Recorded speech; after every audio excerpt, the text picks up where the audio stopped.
क्या बदतमीजी है? हाँ, मुझसे बिना पूछे मुझे ऐसे कैसे हाथ लगा सकते हो? हाँ अदिति, पति हूं मैं तुम्हारा, शादी हुई है हम लोगों की। पति हो तो क्या प्रूफ मिल गया है बीवी को टच करने का?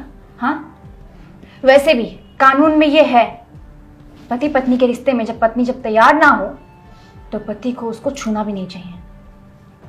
और आपने मुझे छुआ कैसे? हाँ, मैं आपसे कोई प्यार व्यार नहीं करती हूँ।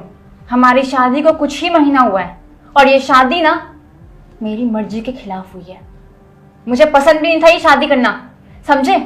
इनफैक्ट मैंने तो आपकी फोटो भी नहीं देखी थी, बस मंडक में बैठी और यहाँ पे आ गई। मेरी बात सुनिए, आज के बाद से ना ये घटिया हरकत ना मेरे साथ मत करना। मैं किसी और से प्यार करती थी और शादी मेरी आपसे हो गई, माँ बाप की इज्जत बचाने के चक्कर में, इस समाज की वजह से, समझे? मैं इस घर में नहीं रहूंगी अगर ऐसी हरकत रहे तो, समझे? ये सब बात तुम्हें पहले बता देना चाहिए ना। शादी कितने दिनों बाद तुम बता रही हो? इतने दिन हम लोग साथ में रहे हैं। मैं भी तो इंसान हूं। मैं सोचा कि शायद तुम अब समझोगी बात को, मगर नहीं। और ये बात तुम दबा के रखी थी, और शायद आज मैं तुम्हारे साथ जबरदस्ती अगर नहीं करता तो तुम ये बात अभी भी नहीं बताती। चलो कोई नहीं। मेरी बात सुनो, आपको हर्ट करने का इरादा मेरा बिल्कुल भी नहीं था, लेकिन जब शादी मेरी पसंद की हुई नहीं है तो हमारे बीच में ये सब रिश्ता कब से बनने लगा। और मैं नहीं राजी हूं यार इन सब चीजों के लिए, और ना मैं तैयार हूं और ना आगे भी होंगी। मैं किसी और से प्यार करती थी और करती हूं और हमेशा करती रहूंगी, बेशक मेरी शादी आपसे हो गई है, समझे? ठीक है।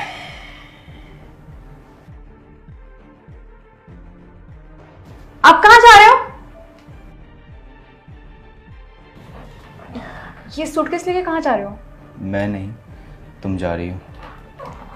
मैं? पर कहाँ? और ये समाज क्या बोलेगा, घर वाले क्या बोलेंगे? हाँ, देखो, घर वाले से कैसे बात करना है तुम्हें, तुम समझ लो।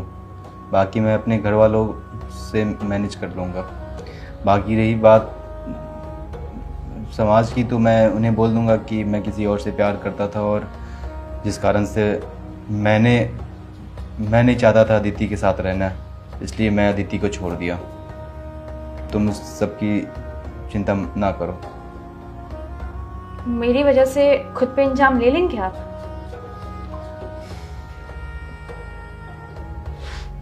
ठीक है, बाय, गुड बाय।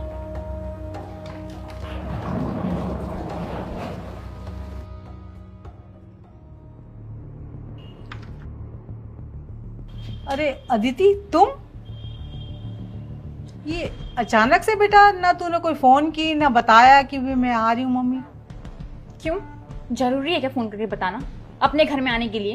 ये मेरा घर नहीं है क्या? अरे बेटा, इतना गुस्सा क्यों हो रही है तू? क्या कुछ बात हुई है? और दामाद जी दिखाई नहीं दे रहे हैं, वो नहीं है साथ में? प्रॉब्लम क्या है आप लोगों की? क्वेश्चन पे क्वेश्चन करी जा रही हैं आप। नहीं आए वो साथ में और ना कभी आएंगे। मैंने उनको छोड़ दिया है और ना बहुत जल्दी उनके पास तलाक के पेपर पहुंचा दूंगी, समझिए आप? अब मुझे घर के अंदर आने दें आप। खबरदार, इस घर में कदम मत रखना तू। क्या बकवास में बकवास की जा रही तू? तलाक? कैसा तलाक भाई? अभी तेरी शादी हुए कितना टाइम हुआ है?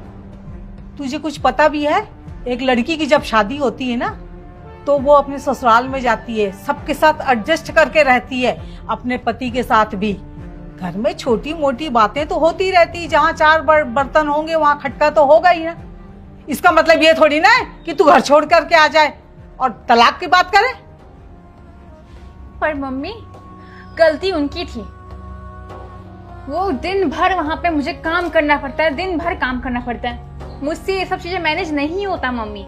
आप क्यों नहीं समझ रही हैं? वहां पे कोई मुझे समझता नहीं है। मैं सब समझ रही हूँ। वो तेरा घर है, असली घर तेरा वही है। और तुझे वहां पे सबके साथ एडजस्ट करके करना पड़ेगा। किसी से 2 काम करवा ले और अपने 4 काम उससे करवा ले।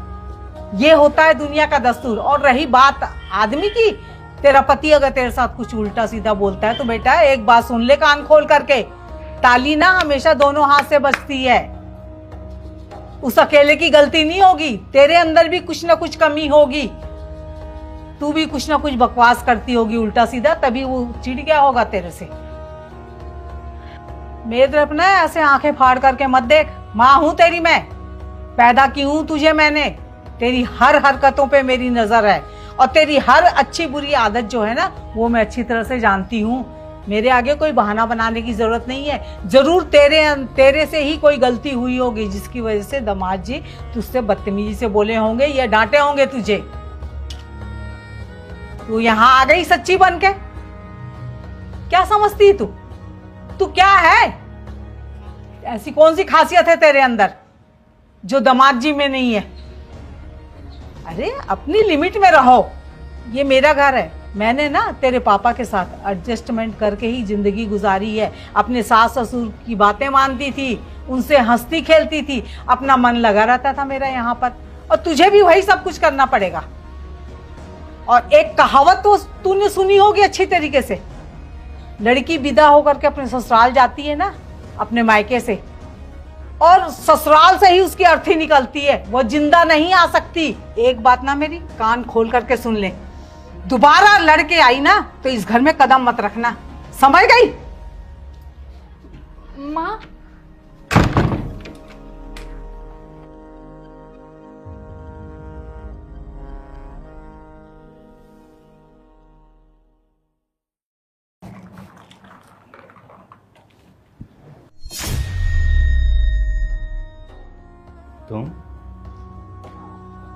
तुम तो चली गई थी ना अपने मायके हमेशा हमेशा के लिए। हाँ गई थी, मायके गई थी मैं, लेकिन मम्मी ने मेरी द्वार से घर में अंदर जाने नहीं दिया। मुंह पे ही गेट बंद कर दिया, ये बोल करके कि तेरी शादी हो गई है। मायके से अगर डोली उठती है तो ससुराल से अर्थी उठती है। आना है तो इस घर में दामाद जी के साथ आना। उसके बाद मैं सोची कि मैं फोन कर लूं जिससे मैं प्यार करती थी। उसको मैंने फोन किया, मैंने कहा सब कुछ छोड़ के मैं आ रही हूं तुम्हारे पास। उसने इतनी घटिया घटिया बातें बोली, मेरे कैरेक्टर पे उंगली उठाई। उसने कहा कि तुम्हारी शादी हो गई है, तुम्हें अब कोई और छूता होगा, पता नहीं क्या क्या कैरेक्टर लाइक बोल रहा था कि तुम्हारा यही काम है। उसके बाद उसने मुझे ब्लॉक कर दिया, फोन काट के। मुझे समझ में नहीं आया कि मैं कहाँ जाऊं, किधर जाऊं, इसलिए मैं यहाँ पे आ गई। और इस घर के अलावा अब मेरा कोई घर नहीं है। मुझे प्लीज माफ कर दीजिए, मैं आपको इतना भला बुरा बोल रही थी, इतना कुछ आपकी गलती ना होते हुए मैंने आपको इतना कुछ सुनाया, उसके लिए आप मुझे माफ कर दीजिए। आप कितने अच्छे हैं, सब कुछ जानने के बावजूद ना मेरे कैरेक्टर पे उंगली उठाया आपने, ना मेरे माँ बाप को आपने कुछ कहा, उल्टा इंजाम अपने ऊपर ले लिया। आपने ना परिवार की फिक्र की ना समाज की। मेरी खुशी के लिए मुझे कह दिया जाओ तुम्हें जहां खुशी मिलती है। आप जैसे इंसान को मैं खो रही थी, आप जैसे इंसान को मैं छोड़ के किसी और के पास जा रही थी। कहते हैं ना ऊपर वाले जो भी करते हैं सही करते हैं और सोच समझ के करते हैं। उन्होंने मेरे प्यार से शादी इसलिए नहीं करवाई थी मेरी, क्योंकि उन्हें मालूम था वो मेरे लायक नहीं है। मेरे लायक नहीं, मैं तो आपके लायक ही नहीं हूं। फिर भी पता नहीं क्यों भगवान ने आपकी शादी मुझसे करवा दी। आप जैसा भला इंसान, आप जैसे इतने अच्छे इंसान, आपको आपको मैं डिजर्व ही नहीं करती हूँ। आप अच्छा डिजर्व करते हैं, मैं आपके लायक नहीं हूँ। लेकिन प्लीज़ मुझे कुछ दिनों के लिए इस घर में जगह दे दीजिए। उसके बाद आपको मुझे डाइवोर्स देना होगा, जो भी देना होगा मेरी सच्चाई जानने के बाद आप दे दीजिएगा। मैं अपने रहने का इंतजाम कर लूँगी कहीं ना कहीं। कुछ दिनों के लिए मुझे इस घर में रहने दीजिए प्लीज़। देखो अदिति, तुम अब कहीं नहीं जाओगी, हमेशा के लिए यहीं पे रहोगी। एक चीज़ हमेशा ध्यान रखो, माँ बाप ना कभी भी अपने बच्चों का ना बुरा नहीं चाहते हैं। उनका जो भी डिसीजन होता है हमारे लिए अच्छा होता है। हम नादानी में ना जाने कितनी सारी गलतियाँ कर देते हैं। हमें ऐसा लगता है कि हम जो सोच रहे हैं, हम जो करना चाहते हैं वही सही है, मगर नहीं। हमसे ज़्यादा अनुभव ज़िंदगी का, हमसे ज़्यादा एक्सपीरियंस ज़िंदगी का हमारे माँ बाप के पास है। और हमारे माँ बाप कभी भी अपने बच्चों के लिए गलत नहीं कर सकते, हमारे लिए कभी भी गलत नहीं कर सकते हैं। बस तुम्हें यही बोलेंगे, कहीं जाओ मत, और अगर हो सके तो मेरे साथ रहो जिंदगी भर। आप जैसे हीरो को कौन ठुकराएगा? कौन पागल होगा जो आप जैसे हीरो को खोना चाहेगा? आप सच में बहुत अच्छे हैं।